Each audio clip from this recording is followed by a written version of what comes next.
வணக்கம் மக்களே! நடுவுல ஒரு பெரிய நியூஸ் நடந்திருக்கு. தளபதி விஜய் சிஎம் ஆயிட்டாரு. அதோட ஹேப்பினஸ்ல இன்னைக்கு நம்ம கிச்சன்ல ஸ்வீட் தான். ஸோ 4 நாளா நான் டிவி முன்னாடி இருந்து எந்திரிக்கவே இல்ல.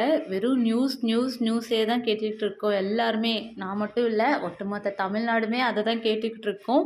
ஸோ அதோட ஹேப்பினஸ்ஸ வெளிப்படுத்துற விதமா நம்ம சேனல்ல இன்னைக்கு ஸ்வீட் ரெசிபி தான் போடப் போறோம். ஸோ இதை கண்டிப்பாக நீங்களும் வீட்டில் ட்ரை பண்ணி பாருங்கள், என்ஜாய் பண்ணுங்கள். தளபதி சிஎம் ஆயிட்டாருங்கிறத கொண்டாடுங்க. வாங்க ரெசிபிக்குள்ளே போகலாம். இதுக்கு நாம் நல்ல நீளமாக இருக்கிற கேரட்டு 1 கிலோ எடுத்துக்கலாம். அதை நல்லா நான் சீவி வச்சுருக்கேன்.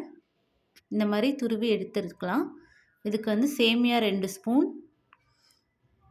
திராட்சை, முந்திரி, ஏலக்காய், நெய், சுகர் தேவையான அளவு சேர்த்துக்கலாம். ஒரு கடாயில் 2 டேபிள் ஸ்பூன் கீ ஆட் பண்ணிக்கலாம். இப்போது துருவி வச்ச கேரட்டை சேர்த்திக்கலாம்.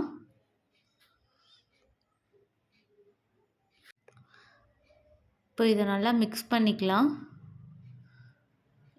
கேரட்டோட ஈரப்பதம் போகிற அளவுக்கு இதை நம்ம வதக்கி எடுத்துக்கணும். கேரட்டில் இருக்கிற ஈரப்பதம்லாம் போனால் தான் இது ஒரு 2 நாளைக்கு வச்சு நம்ம சாப்பிட முடியும். ஸோ ஃபஸ்ட்டு நல்லா வதக்கி எடுத்துக்கலாம். இப்போ பாருங்கள், இதை நல்லா நம்ம வதக்கி எடுத்துக்கிறோம்.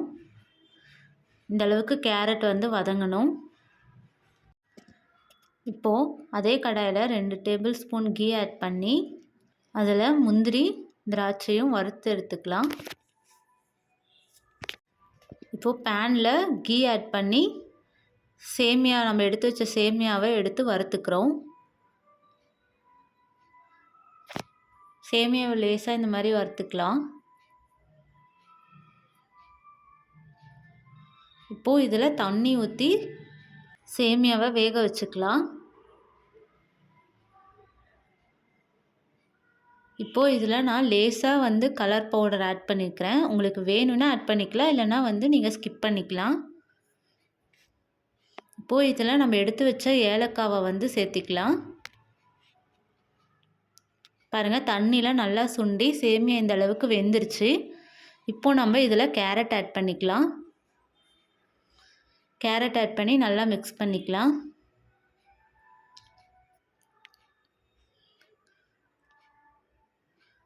இப்போது இதில் சுகர் தேவையான அளவுக்கு ஆட் பண்ணிக்கலாம். ஃபஸ்ட்டு கொஞ்சமாக ஆட் பண்ணி நீங்கள் டேஸ்ட் பார்த்துட்டு பேலன்ஸ் சுகர் ஆட் பண்ணிக்கலாம்.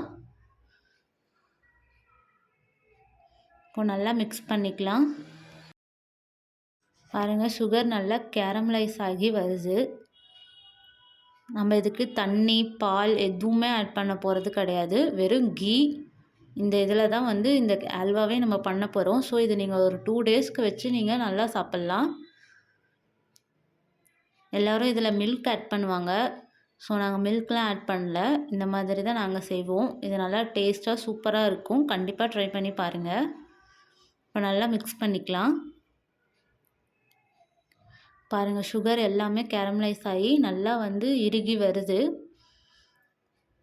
இதில் ஒரு என்னென்னா, ரொம்ப நம்ம இதை போட்டு நம்ம மிக்ஸ் பண்ணிக்கிட்டே இருக்கக்கூடாது. ஏன்னா இது நம்ம அடுத்த நாள் வச்சு சாப்பிடும்போது கேரட்லாம் நல்லா முருகலாக இருக்கிற மாதிரி இருக்கும். ஸோ நம்ம நிறையா நேரம் இதை மிக்ஸ் பண்ணிக்கிட்டே இருக்கக்கூடாது. இப்போ பாருங்கள், இந்த அளவுக்கு சுகர்லாம் கேரமலைஸ் ஆகுது. இன்னும் கொஞ்சம் கெட்டியாகணும், அல்வா இந்த மாதிரி வரணும். ஸோ அந்த அளவுக்கு மட்டும் நம்ம மிக்ஸ் பண்ணிக்கலாம். இப்போ இதை நம்ம நல்லா மிக்ஸ் பண்ணிட்டோம். நல்லா அல்வா பதத்துக்கு வந்துருச்சு. இப்போ நம்ம முந்திரி, திராட்சை வறுத்து வச்சோம்னால அதை ஆட் பண்ணி நல்லா மிக்ஸ் பண்ணிக்கலாம். ஒரு சூப்பரான டேஸ்டான கேரட் அல்வா ரெடி ஆகிடுச்சு ஃப்ரெண்ட்ஸ். கண்டிப்பாக இதை நீங்கள் வீட்டில் ட்ரை பண்ணி பாருங்கள், உங்களுக்கு பிடிக்கும். நம்ம சேனலை இன்னும் யாரும் சப்ஸ்கிரைப் பண்ணனா சப்ஸ்கிரைப் பண்ணிக்கோங்க. இந்த வீடியோ உங்களுக்கு பிடிச்சிருந்தால் லைக் பண்ணுங்கள், ஷேர் பண்ணுங்கள், கமெண்ட் பண்ணுங்கள். அண்ட் தளபதி வின் பண்ணதுக்கு செலிப்ரேட் பண்ணுங்கள். நெக்ஸ்ட் ஒரு சூப்பரான ரெசிபியோடு உங்களை நான் பார்க்குறேன். அது வரைக்கும் பாய் ஃப்ரெண்ட்ஸ்.